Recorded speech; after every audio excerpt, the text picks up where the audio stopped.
I'm Vern Grim. I was born in 1922.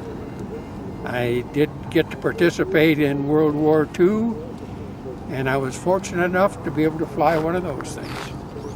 And probably the best insurance policy I ever had. I'm at March Air Museum.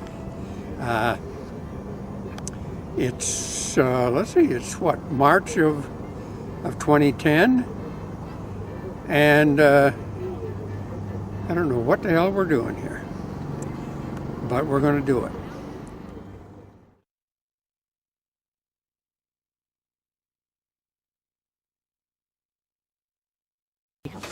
Okay, well, we're sitting in the flight deck of a B-17G. And what makes it a G is the fact that it has a chin turret.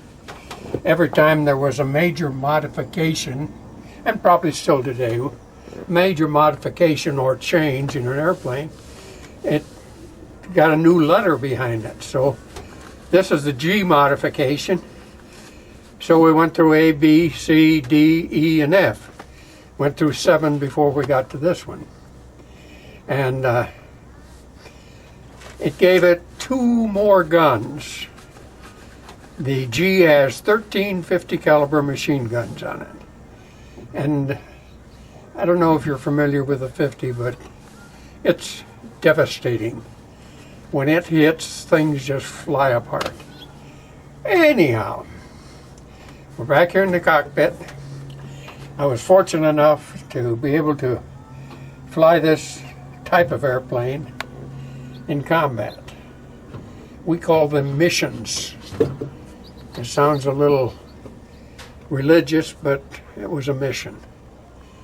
And I was fortunate enough to fly 32 of them. However, I got credit for 35, but that's because prior to D-Day, a tour of duty was considered 25 missions. After D-Day, they made it 35. And in order to be fair about it, they gave us 1 for every 6 we had prior to D-Day. So I got 3 free and had to actually fly 32. Now, what was it like to fly a mission? Well, they'd wake us up early in the morning. They woke us up at 2 o'clock. We had a 3 o'clock breakfast and a 4 o'clock briefing. They woke us up at midnight. It was 1 o'clock breakfast, 2 o'clock briefing. And that was the way it went all the time.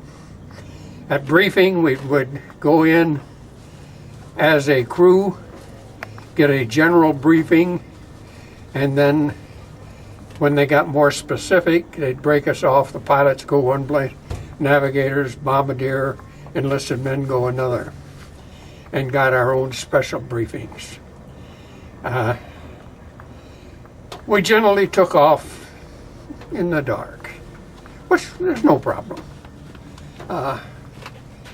And we had good runways. Every field had a main runway, and which is long enough. Our way of taking off was in briefing. They'd tell us, you know, which airplane we followed. So we would sit on our hard stand, and which is what they call the parking area. And we'd wait for a certain tail number, and when we saw it, we knew we followed it. And we would just follow it in line and get over and get lined up for takeoff. And you would work your way up as each airplane took off, then you would go forward maybe another 100 feet. Excuse me. And the system was, when you were second in line, you watched the plane ahead of you, and when his wheels started rolling, you'd look up at your clock, and 20 seconds later, you'd open your throttles. Clock is up there. You'd open your throttle and start your takeoff. Well, we got up one time, and our group, which was normally 18 airplanes, only consisted of 7. So we found out after we got back that what had happened was they the guy had opened his throttles. 20 seconds later, number 2 man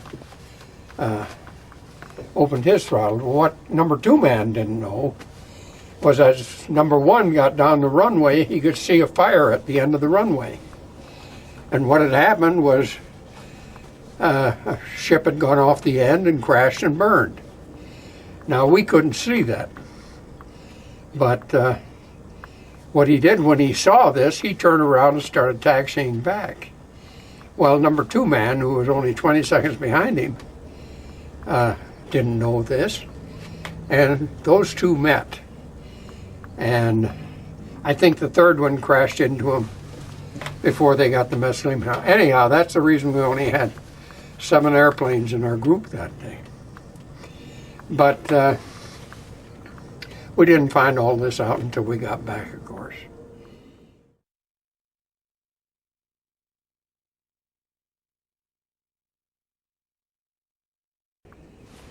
Anyhow, normally, like I say, a mission, we'd take off, assemble over what they called a buncher. It was some kind of a radio signal. But we would just circle there until we get our group together. And then at the appointed time, we'd take off for checkpoint 1 and then checkpoint 2 and then 3. And then usually the next time we was leaving the English coast and flying over to France or Germany, depending, going over to the continent. And this was all done, took from takeoff till departing control point Y was usually something in excess of 2 hours.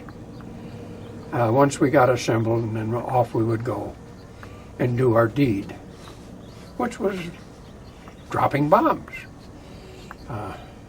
B-17 carry approximately 6,000 pounds. We would carry, our full gas load was 2,780 gallons of fuel. And the only thing they were allowed to tell us when they woke us up in the morning for a mission was the gas load and the bomb load. So if we heard 2,780, we knew it was a long trip. And of course, the bomb load could be anywhere from 100-pound anti-personnel to 2,000-pound blockbusters. Quite often it was around 500 pounds each.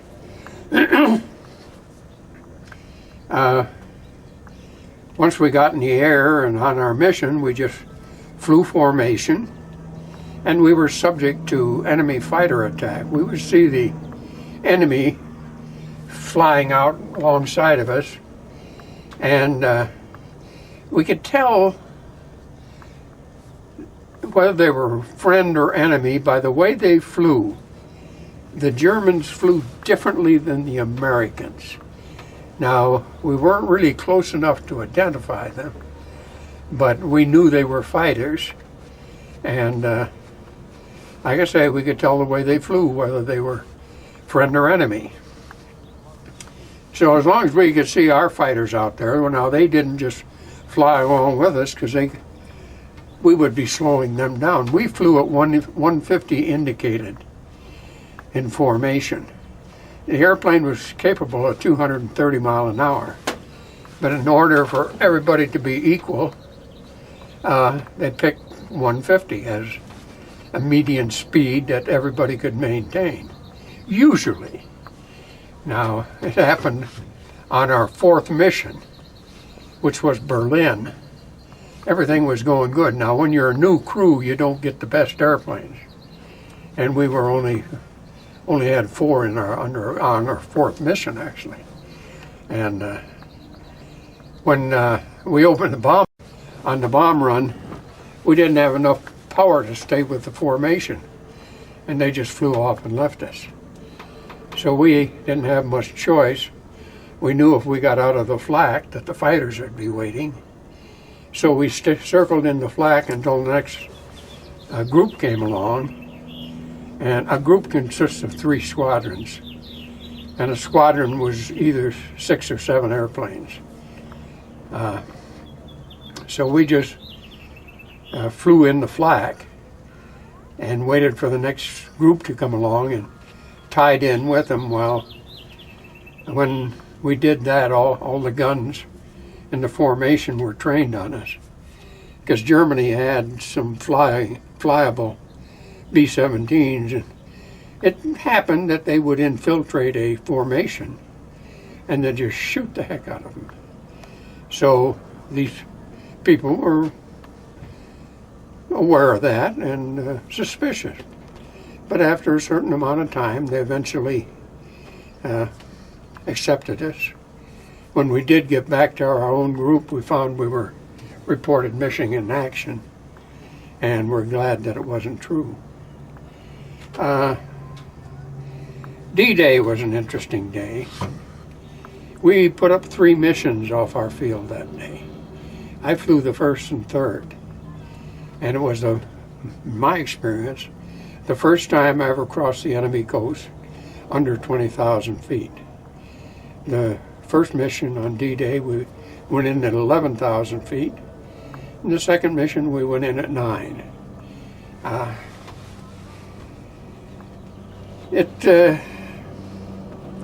It was a turning point in the war, not only for us, because we knew we must be winning if we could invade the continent.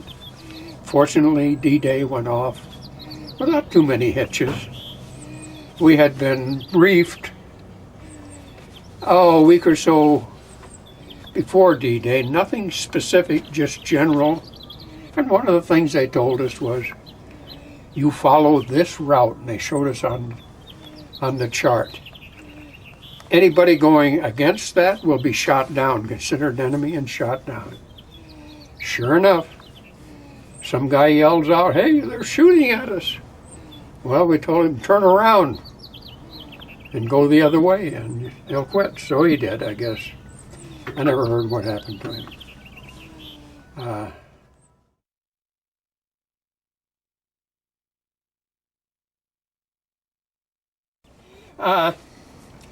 We did everything by checklist.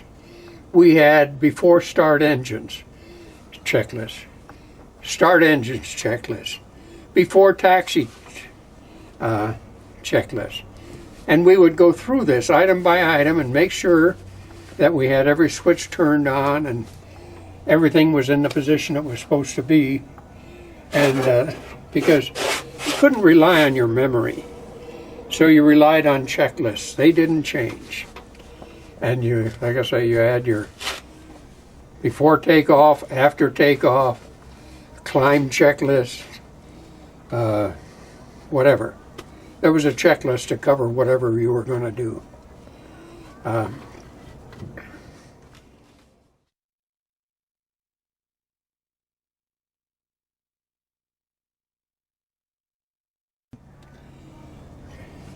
Well, first let's get to this. This is the electronic turbo control.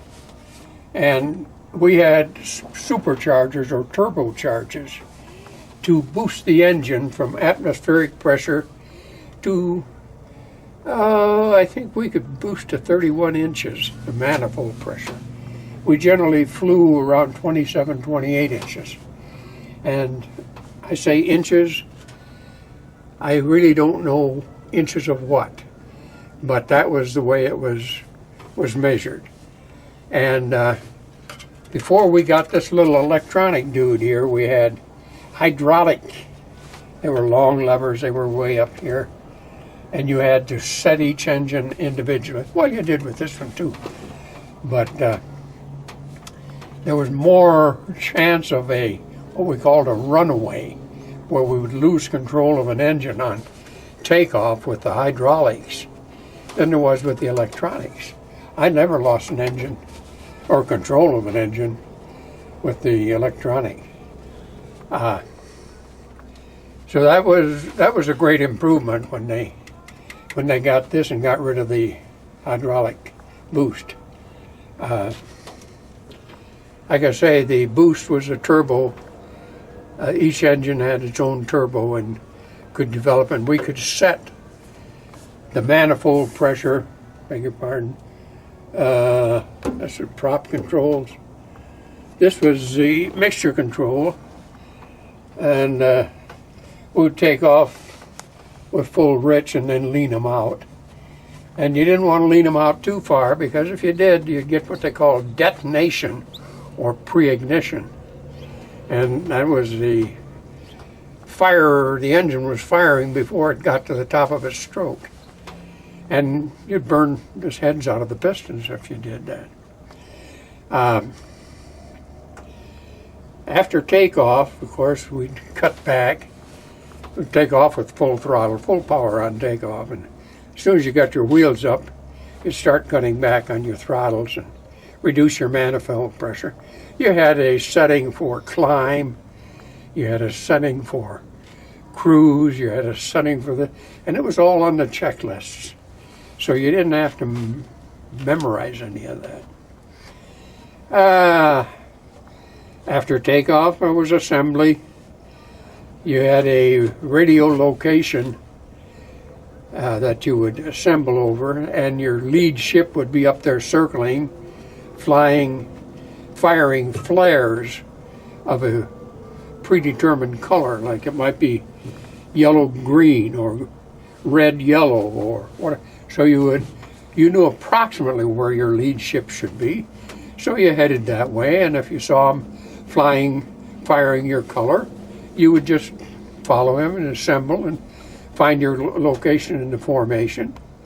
And once you got together, and this was all timed down at 8th Air Force headquarters, and at the designated time, you would leave your assembly point and work your way over to the coast and eventually out over the English Channel to Europe.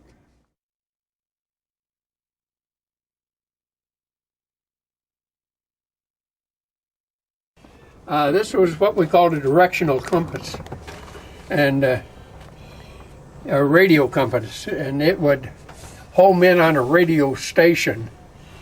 And the nice thing about it was we could listen to commercial stations. We could listen to music and stuff like that on that compass. And we didn't, normally in formation you didn't use it. And it didn't do us much good in Europe because not many of us could understand German. So anyhow, this is your voltmeter, tell you that that you're generating, your charging system is working. This is a directional compass. Again, it would point towards a radio station, and you could fly that needle right to that station, and you knew when you crossed it because the needle would do a 180. This is a PDI, pilot direction indicator. That was hooked to the bomb sight, and if you were flying the bomb run manually, you would just follow the needle. If the bombardier put a correction in and the needle went to the left, you would chase it to the left until it got to the center again. Same thing to the right. So you just chase that needle, and theoretically it wasn't as accurate as the bomb sight as far as dropping the bombs, but it was close enough because we were not we called it precision daylight bombing. It was area bombing. They say you can put a bomb in a pickle barrel from 30,000 feet with a bomb sight. It's not true. 25,000 feet maybe, but no. The next one is our altimeter, and there would be a barometric pressure that you would set here in the Colesman window, and so that your altimeter would give you the correct, because all it's measuring is air pressure. And so in order to be accurate, you would set a given number in the Colesman window there. This is a DG, or a directional gyro, and it was gyro stabilized mechanical compass that you could pull this, set it, push it in, and it had what they called precession.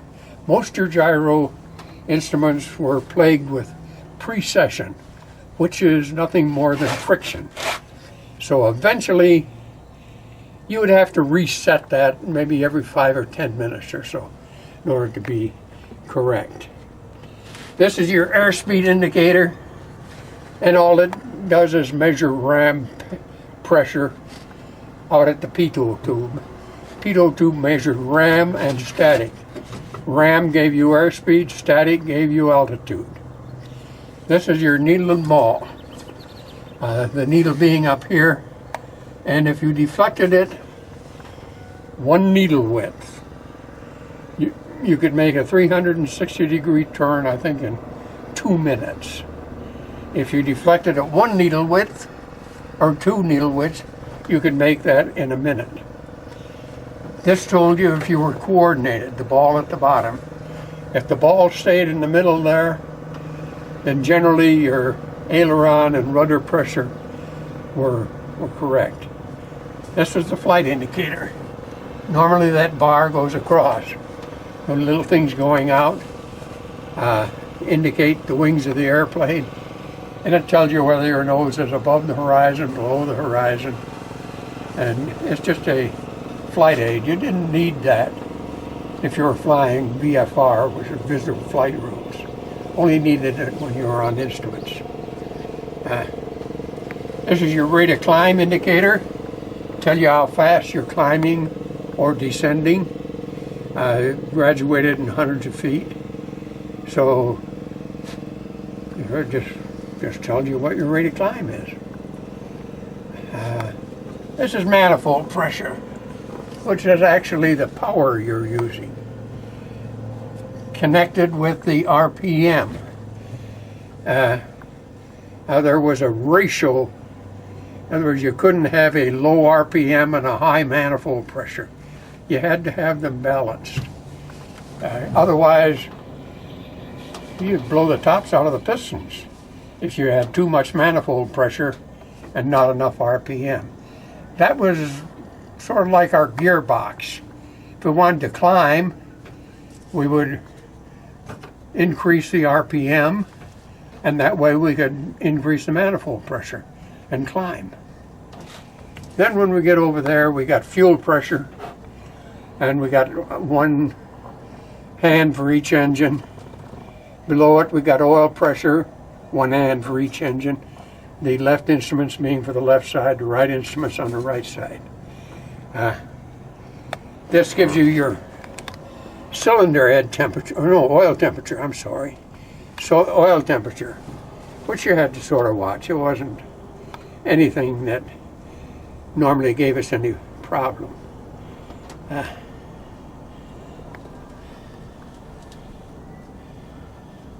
Cylinder head temperature down below there, those 2 gauges, again left and right engine, or 1, 2, 3, and 4.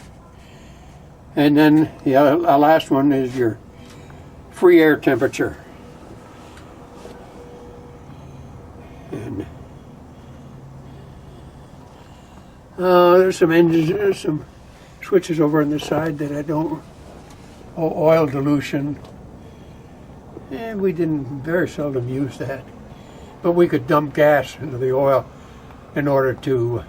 I think we did that on shutdown in cold weather, so that the oil wouldn't be too thick the next time you went to start the engine. Okay. This is the master switch. This pretty much froze, but these are your 4 engine switches, and this is the master. When you shut the airplane down, the last 4 things you would, or last things you would say is off, off, off, and off. And that meant you finally shoved this. That cut down everything.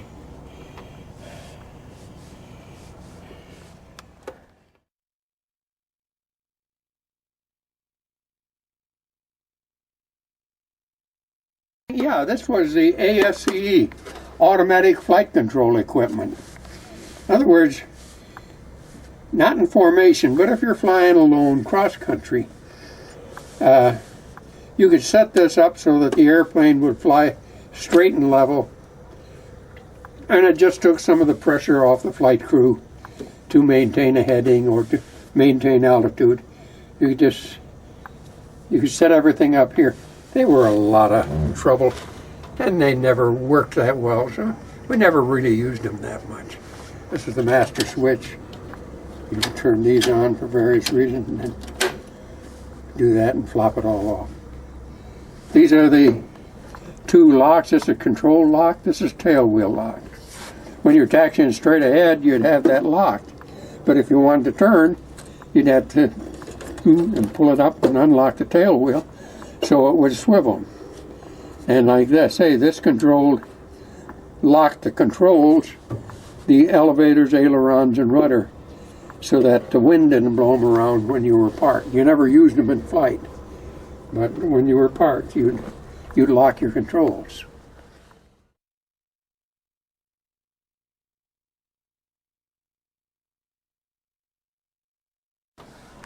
A lot of this radio equipment up here, I don't know anymore. This was your oxygen. We all each had our own mask, and it was fitted to our face, and they were very uncomfortable. We were supposed to go on oxygen at 10,000, but very seldom did we go on below 20,000 because that mask was very uncomfortable.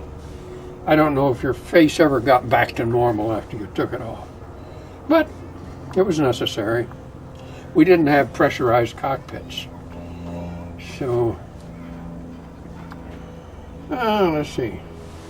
Had your headset here, although most of us had our helmet with our headset more or less built into it, so all we would do we hook into the radio jack, and that way we had radio communication. And you had what they called a throat mic, a little microphone that fit on either side of your larynx. And I don't know why, but it seemed like we would hold it when we talked. And whether it was necessary or not, I don't know, but we did.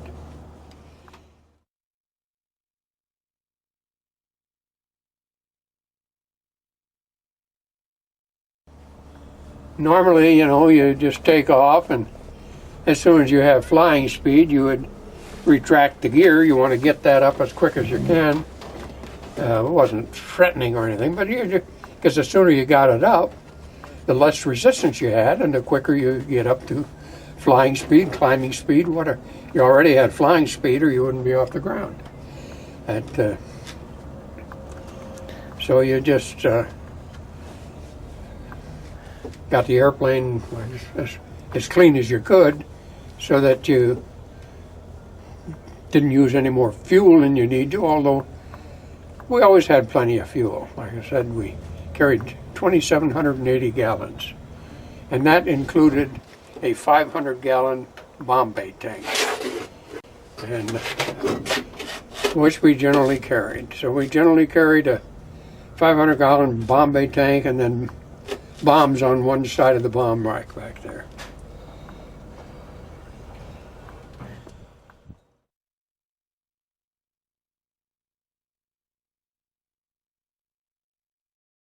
The engineer, the three men in the cockpit, pilot, co-pilot, and engineer.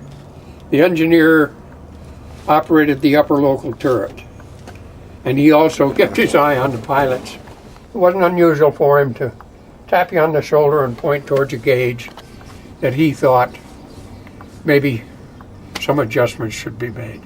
We had an excellent engineer, and we had an excellent crew, there's no doubt about it. We eventually started flying. We started out with a 13-man crew, and I think we wound up flying 11. We dropped a waist gunner, and well, maybe we wound up flying 12. I don't know. That's 65 years ago. Okay, well, I don't know. There isn't much more we can cover here in the cockpit. Covered about everything I can look at and see. So if you have any questions, just give them to Paul over here, and he'll take care of them for you. So I'll bow out.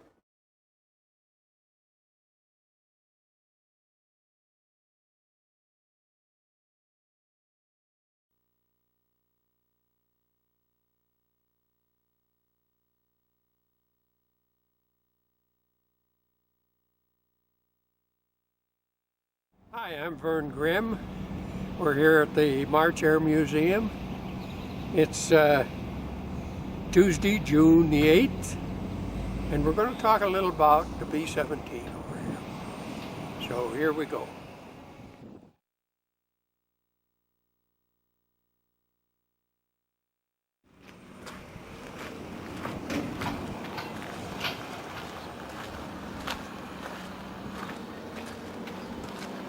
We're going to start with the turbos. This is the turbine. Now it was powered by the exhaust gases from the engine. This is a bucket wheel. You can't see them, but there are little cups in there to catch the exhaust. And this turned at 27,000 RPMs. You imagine the lubrication they had to have, because it would do it hour after hour after hour. This is the flux gate, and that's what, if you boosted your boost a little bit, you would be closing this down so more gas went through the bucket wheels. This is the flux gate. This one's frozen. Usually you can shake it. It's actually an air compressor, and it just puts more oxygen into the engine so you can develop more power. Our normal power settings were, what the heck was it, 27 inches and 4,600 RPM. That would be takeoff power. And then as soon as you got your flaps up and your wheels up, you'd start reducing power to climb. And you had various power settings that you used. So.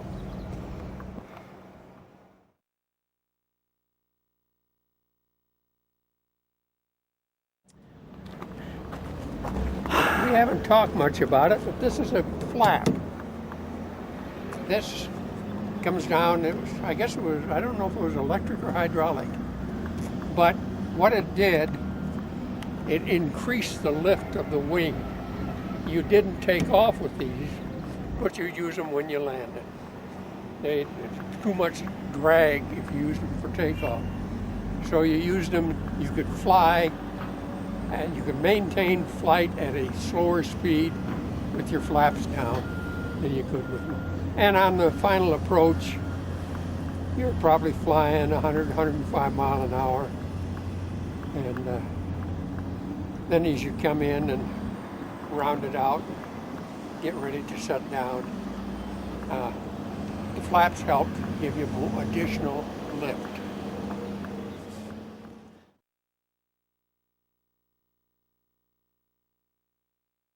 See those slots up there in the wing, but they help eliminate some of the engine heat. The engine heat came back and was let out of those slots.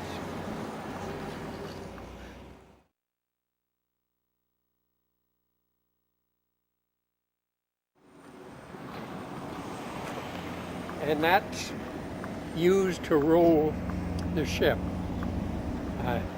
See that little flap hanging down? We didn't have boost on our controls, so that acted opposite of whatever control surface you were using, whether it was aileron, rudder, or elevator. If the aileron went up, the flap went down, and that gave you more pressure for the aileron to go up. And just the opposite. If we look at all the control surfaces, they all had it.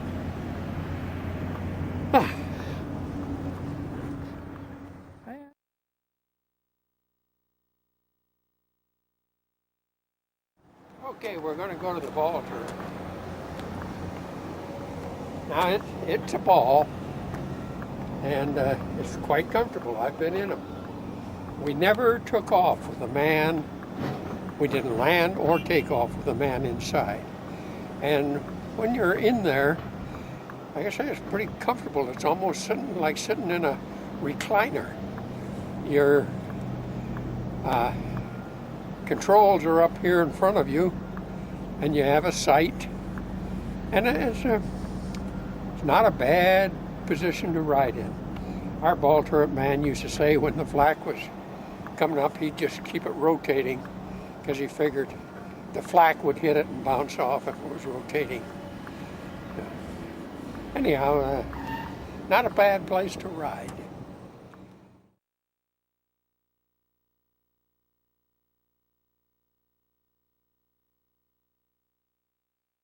This is, we could let out a trailing antenna. The radio room was right up here. So this is something controlled by the radio man. And just a trailing antenna. Gives range, better range. This is the waist window, the left side. There was a machine gun mounted in here, and a man operated it from the inside. We had two of them, one on the right side and one on the left. I don't know if I mentioned it, but the B-17 had 13 50 caliber machine guns. And we could put up a pretty good wall of fire. Those 50 calibers were pretty damaging. I know if I was a fighter pilot, I wouldn't be happy having to fly into them. But I never had that opportunity, so I don't know. Okay. Let's see, what else?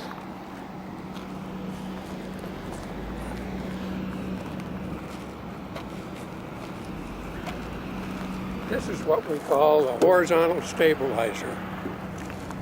And the reason we call it that because it's horizontal and it stabilizes the airplane. Now you have a control surface that allows you to climb or descend. If you want to climb, this would go up, and you can see there's another panel over here which would assist. It would, if this went up, this would go down. This went down, this went up. And it just give you a little boost to your control.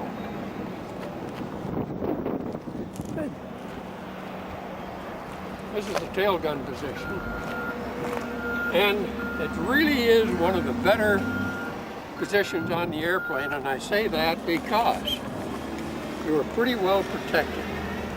There was usually a sheet of armor that you had to reach through to control the guns, and you had a little door, we'll see it down there on the right side, and you were the only person that went in and out that door. So if you had to abandon ship, you didn't have to stand in line. Just get to your door, pull the emergency, and let her go. And there's the little door right down there.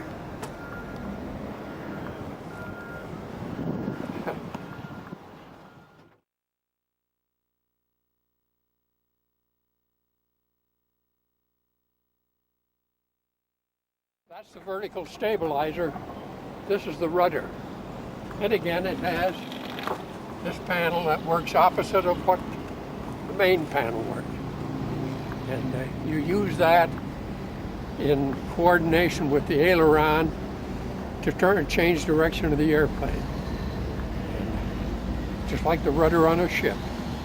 Only instead of going through water, we went through air. Air and water are a lot alike when it comes to going through them.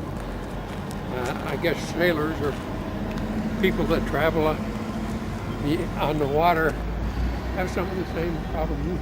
This little thing here is a static eliminator. You build up a certain amount of static or electrical charge in just the air friction. And this is a conductor that would help eliminate that. I never saw one flash, but that's all it was a spark eliminator.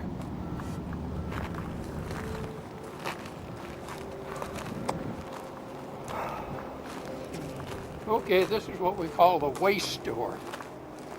And we call it that because it's in the waist of the airplane. Now, the tail gunner, the two side gunners, and generally the ball turret man got in here. Ooh. No, it's locked.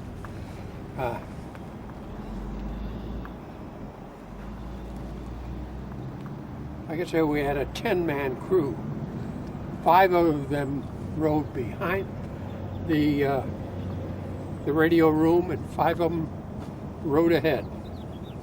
We had the 2 pilots, the bombardier navigator, an engineer was the head of the bomb bay, and behind it was a radio, waist ball turret, 2 waist gunners, and the tail gunner.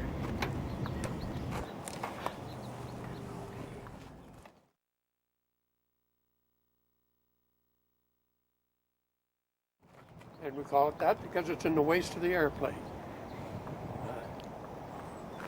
And originally they did not have, it was not enclosed like that. A lot of them were wide open, and you were just subject to the winds, whatever was, however fast you were going. We normally flew at 150 indicated when we were on a mission. The airplane is capable of about 230 miles an hour, but we flew at 150 indicated.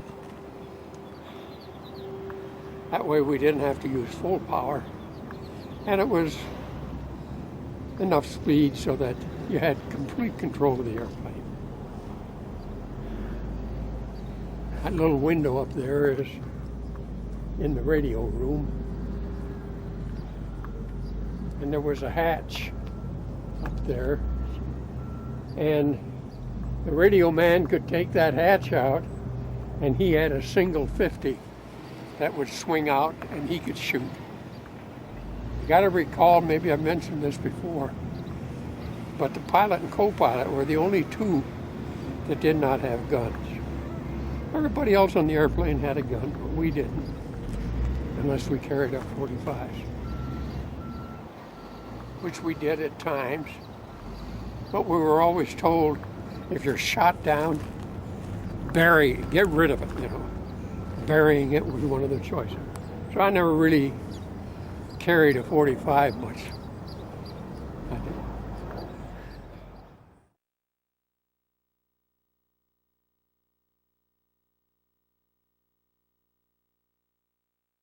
Yes. That's a directional antenna. Inside of that teardrop housing is a ring antenna, and you could control it from up in the cockpit. And just imagine a ring rotating. When you get a station, it's going right through it. So it would give you a compass reading to the station. So you could, theoretically, you could get one line and switch, find another station, get another line, and where the 2 met, that's where you were. Give you a position. I don't know if you can get a picture up in here or not, Paul, but that's an oil tank, 40 gallon. And there's one on each engine. And we didn't use that much oil, but oil helped keep the engines cool also. Okay.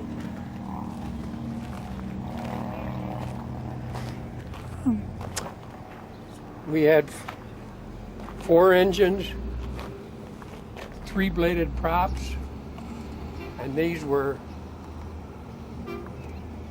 we'd go from just a shallow pitch to feathered, full feathered, which just aligned the prop with the air wash. So it created as little drag as possible. If you lost an engine, you'd try to feather the prop and get it aligned with your flight path so that it wasn't rotating the engine and it was less drag.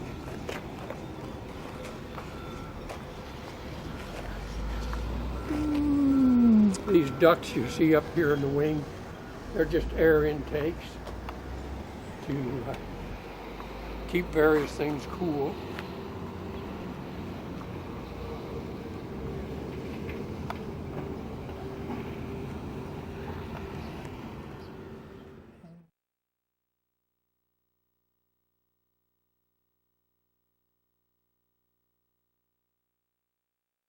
This is a B-17G, and we know that because it has a chin turret. Now, at one time, on the Fs, they didn't have the turret. They had the two side guns. Bombardier operated one and the Navigator operated the other. When we got the chin turret, that was operated by the Bombardier, who sat right here in the nose. That triangular piece of glass was optically perfect so that it wouldn't be any diffusion when the bomb sight looked through that to go to the target. But the Bombardier sat up there, he operated the chin turret, and that left both of the guns, side guns, for the Navigator. He could go either one.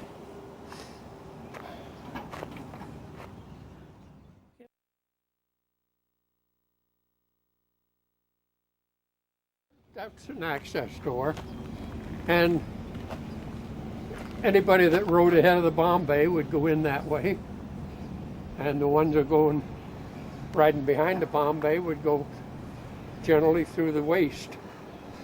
So you have the pilot, co-pilot, Bombardier, Navigator, and Engineer would go through this one. And then the radio man, ball turret man, two waist gunners, and the tail gunner would go through the waist door. Either exiting, well, the tail gunner had his own little door.